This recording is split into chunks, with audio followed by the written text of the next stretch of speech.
എല്ലാവർക്കും നമസ്കാരം. ഇന്ന് നമ്മൾ നോക്കാൻ പോകുന്നത് മാരി സെൽവരാജിൻ്റെ സംവിധാനത്തിൽ വന്ന വാഴ എന്ന സിനിമയെക്കുറിച്ചാണ്. ഈ സിനിമയുടെ കഥയെക്കുറിച്ച് പറയുകയാണെങ്കിൽ, അതായത് ഒരു 13 വയസ്സുള്ള ചെക്കനാണ് ഇതിലത്തെ ഹീറോ. ഒരു 8ാം ക്ലാസ്സിൽ പഠിക്കുന്നു. ഇവനൊരു കൂട്ടുകാരനുണ്ട്. അതായത് ഇവൻ വന്നിട്ടൊരു രജനി ഫാനും അവൻ വന്നിട്ടൊരു കമൽ ഫാനുമാണ്. എന്നാലും രണ്ടുപേരും നല്ല ഇണപിരിയാത്ത സുഹൃത്തുക്കളാണ്. അപ്പം നമ്മുടെ കഥാനായകന് വന്നിട്ട് ആ സ്കൂളിലത്തെ തന്നെ ടീച്ചറോട് ഒരു ഇൻഫാച്വേഷൻ എന്നൊക്കെ പറയുമല്ലോ, അതേപോലെ ഒരു ഈർപ്പ്.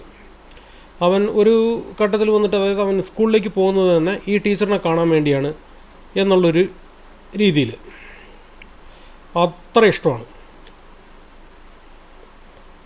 ഒരു സ്റ്റേജിൽ ഈ കഥ ഇങ്ങനെ പോയിക്കൊണ്ടിരിക്കുമ്പം അടുത്ത് ഇവരുടെ കുടുംബത്തിലേക്ക് വന്നു കഴിഞ്ഞാൽ വളരെ പാവപ്പെട്ട കുടുംബം. ഇവന് അച്ഛനില്ല, അമ്മയും ഒരു ചേച്ചിയാണുള്ളത്.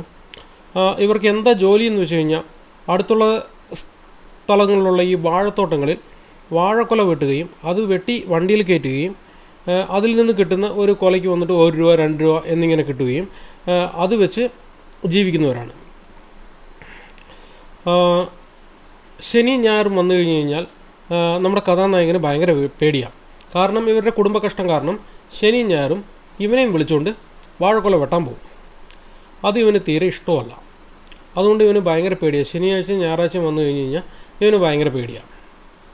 അത് കുറച്ച് വളരെ കഷ്ടമുള്ള ജോലിയല്ല. ഇവരുടെ കുടുംബ കഷ്ടം കാരണം അവരുടെ അമ്മയും ചേച്ചിയും ഇവനെ വിളിച്ചുകൊണ്ട് പോകും.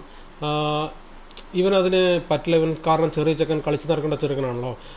അതുകൊണ്ട് ഇവൻ അതിന് മടി പിടിച്ചിരിക്കും. എന്നാലും അവർ നിർബന്ധിച്ച് വിളിച്ചുകൊണ്ട് പോകും. അതുകൊണ്ട് ഇവന് ശനി ഞായറും വന്നു കഴിഞ്ഞ് കഴിഞ്ഞാൽ പേടിയാണ്. ഇതിൻ്റെ ഇടയിൽ അവരുടെ നാട്ടിൽ ഒരു വിപ്ലവകാരിയായ ഒരു ചെറുപ്പക്കാരനും അതേപോലെ നമ്മുടെ വാഴക്കൊല കോൺട്രാക്റ്റുകാരൻ. ഇത്രയേ ഉള്ളൂ ആ കഥയുടെ അകത്ത് വരുന്ന ആൾക്കാർ, മെയിനായിട്ടുള്ള ആൾക്കാർ. അപ്പോൾ എല്ലാവരും ചോദിക്കും, ഇതിലെന്ത് കഥയുണ്ടാകാനാണ് അല്ലേ? പക്ഷേ ഈ പടത്തിൻ്റെ മൊത്തം എയിമും ഇവർ കൊണ്ടുപോയി ചേർത്തിരിക്കുന്നത് ആ ക്ലൈമാക്സിന് വേണ്ടിയാണ്. കാരണം എന്താണെന്ന് വെച്ച് കഴിഞ്ഞാൽ ഈ പടത്തിൻ്റെ ക്ലൈമാക്സ് വന്നിട്ട് കുറച്ച് സ്റ്റണ്ണിങ്ങാണ്. അതായത് വളരെയധികം നമ്മളെ തിയേറ്ററിൽ നിന്ന് ഇറക്കി വിടുമ്പോൾ ഒരു മാനസിക കഷ്ടത്തോടെ ഇറക്കി വിടുന്ന പോലത്തെ ഒരു ക്ലൈമാക്സ്. ഈ പടത്തിൻ്റെ ഒരു മെയിൻ പ്ലസ് പോയിൻ്റ് എന്താണെന്ന് പറഞ്ഞു കഴിഞ്ഞ് കഴിഞ്ഞാൽ, അതായത് ഒരു ജീവിത രീതിയെ, അതായത് ഒരു സത്യത്തോട് ചേർന്ന പോലെ എടുത്തിട്ടുണ്ട്.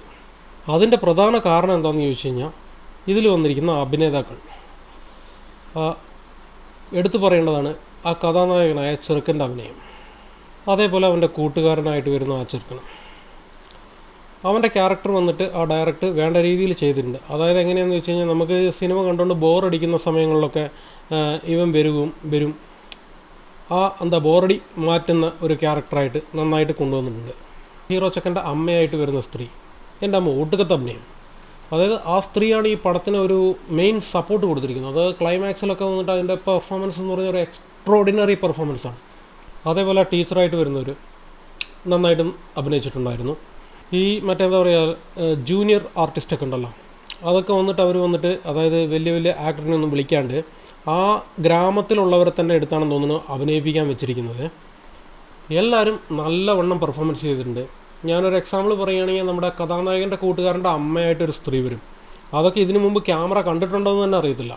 പക്ഷേ അതിൻ്റെ അഭിനയമൊക്കെ വന്നിട്ട് അത്രയും നല്ല പെർഫോമൻസ് ആയിരുന്നു. കോമഡി എന്ന് പറയാൻ അങ്ങനെയൊന്നുമില്ല. പിന്നെ പിള്ളേരുടെ ചെറിയ അലമ്പുകൾ. ഒരു എക്സാമ്പിൾ പറയുകയാണെങ്കിൽ, രജനി ഫാനും കമൽഹാസൻ ഫാനും ആയിട്ടുള്ള ഒരു സീന്, അതായത് ഒരു മുള്ള് കുത്തിപ്പിക്കുന്ന ഒരു സീനുണ്ട്. അതൊക്കെ വന്നിട്ട് നല്ല എക്സ്ട്രോണറി കോമഡിയാണ്. അതായത് തിയേറ്ററിൽ ഇരുന്നുണ്ടെങ്കിൽ കഴിഞ്ഞാൽ, കാരണം രജനീനെ കളിയാക്കുമ്പോഴും കമലിനെ കളിയാക്കുമ്പോഴും അവർക്കൊക്കെ നല്ലൊരു ചിരിയായിരുന്നു. അതേപോലെ വന്നിട്ട് ഒരു ക്ലൈമാക്സ് സീനിൽ ഒരു ഭക്ഷണം കഴിക്കുന്ന സീനുണ്ട്. എൻ്റെ അമ്മോ, അതൊന്നും പറഞ്ഞറിയിക്കാൻ പറ്റാത്ത ഫീലിംഗ് ആയിരിക്കും നമുക്ക്. പിന്നെ ആവശ്യമില്ലാത്ത കാര്യം എന്താണെന്ന് വെച്ച് കഴിഞ്ഞ് കഴിഞ്ഞാൽ, അടുത്തവൻ്റെ പറമ്പിൽ കയറി മാട് മേയ്ക്കാൻ വിടും. വിട്ടതിന് ശേഷം മാടിനെ കെട്ടി വയ്ക്കും, എന്നിട്ട് വഴക്കുണ്ടാക്കും.